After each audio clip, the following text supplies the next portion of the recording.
ब्रजेश यादव। इससे पहले मैं पार्ट 1 डाल चुका हूँ इसका वीडियो, जिसमें बता चुका हूँ कि डेथ पेनाल्टी जो होती है वह क्या होती है। और इसमें हम लोग इसके बारे में पढ़ेंगे, डेथ पेनाल्टी के बारे में, जिसमें केस किए थे बच्चन सिंह VS पंजाब स्टेट।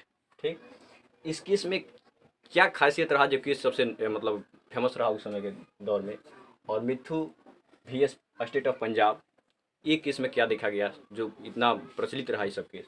तो बोलेंगे कि बच्चन सिंह VS पंजाब राज्य में यह उच्चतम न्यायालय इस स्थिति में एक क्रूशियल डिसीजन लिया और बेसिक स्ट्रक्चर बताया उसमें कि किस स्तर पर कोई क्राइम होता है तो वह डेथ के पेनाल्टी के योग्य है या नहीं है।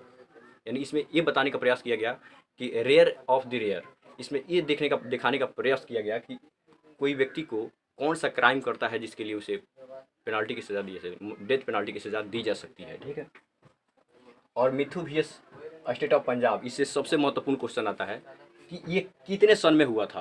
यानी मिथु VS स्टेट ऑफ पंजाब, ये 2001 में आया था ये केस, और इसमें ये डिसीजन लिया SC यानी सुप्रीम कोर्ट ये डिसीजन लिया कि मिलिट्री डेथ पेनाल्टी जो होती है वह अनकॉन्स्टिट्यूशनल है।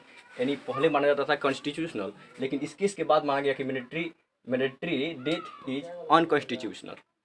ठीक है, इसमें सबसे पहले याद रखेंगे। और एक केस बड़ा फेमस रहा, और ये धारा सबसे बड़ा मतलब बार बार पूछता है ये धारा, जैसे कि section 416 of CRPC, criminal procedure और कोड बोलते हैं। ठीक ना, इस सेक्शन में हम लोग पढ़ने का प्रयत्न करेंगे कि महिला को अगर मान लो कि फांसी की सज़ा दे दी जाती है, अगर महिला को फांसी की सज़ा होती है और उस फांसी की सज़ा के बाद देखा जाता है कि महिला प्रेगनेंसी है, यानी प्रेग्नेंट है, तो इसमें सज़ा जो होती है वह बदल दी जाती है। इसमें सज़ा जो तो किस सेक्शन के अनुसार होती है, तो बोलेंगे CRPC सेक्शन 416 के अनुसार अगर महिला प्रेग्नेंट है तो उसकी सज़ा को या तो बदला जा सकता है, या उस फांसी की सज़ा को रोकी जा सकती है, या उसे आजीवन की कारावास दी जा सकती है।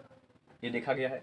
फिर बोलेंगे कि अगर किसी को फांसी की सज़ा हो जाती है तो वह कहाँ जाता है, तो वह जाता है राष्ट्रपति के पास, याचिका दायर करता है। लेकिन एक बाइक राष्ट्रपति के पास नहीं जाता है, उसमें कुछ प्रोसेस होती है।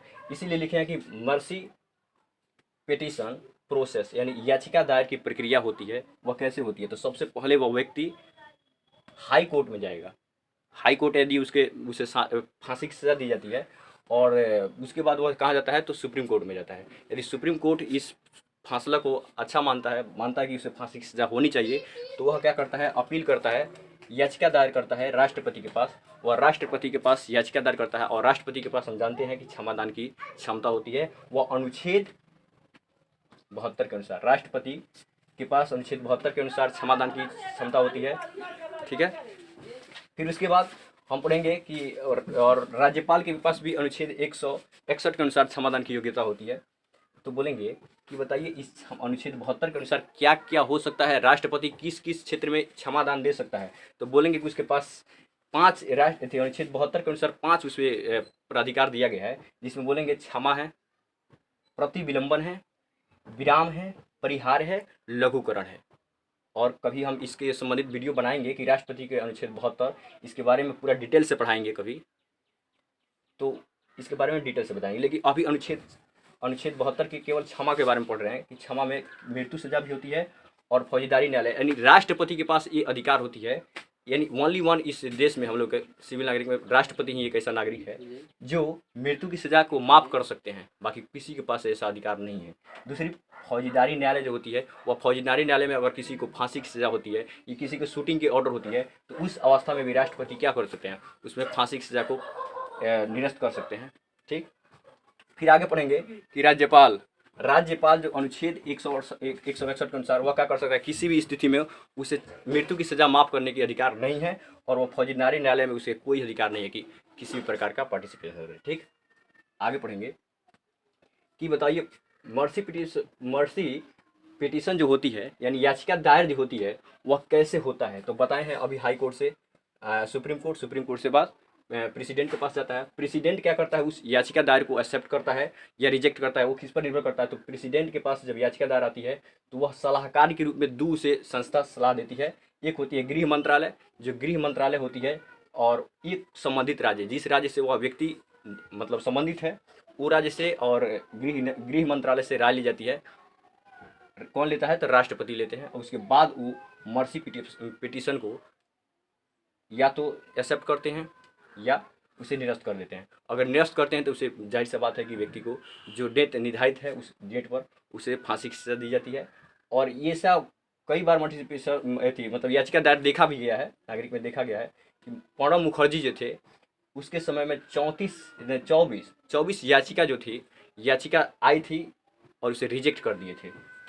और प्रतिभा पांडे जो 30 याचिका दायर आई, और उसमें से कुछ क्रूशियल केस भी था जिसको नागरिक के अनुसार मतलब देखा गया, तो उसमें 30 जो था वह याचिका दायर को क्या किया गया, माफ़ कर दिया गया।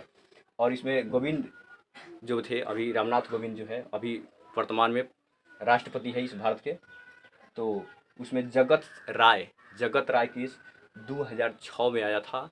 उसमें क्या किए थे जगत राय जी कि बड़ा क्रूशियल दिखाए थे, अपना मतलब क्रूर भावना दिखाए थे कि एक महिला को और उसके लगभग 5 बच्चा को रातों रात घर में जला दिए थे, ठीक ना। और निर्भया केस तो आप लोग सभी जानते हैं कि निर्भया केस में जो याचिका दायर की थी उस याचिका दायर को पूरा तरह से निरस्त कर दिया गया है, और राष्ट्रपति उस याचिका दायर को समाप्त किए। और वहीं से क्या हुआ कि यह बंद होती है, और याचिका दायर से मतलब यहाँ से जब याचिका दायर जब निरस्त हो जाती है तो वहाँ से फांसी की सज़ा होती है। और निर्भया केस में उसके जो 4 मुजरिम थे उसको फांसी की सज़ा दी गई।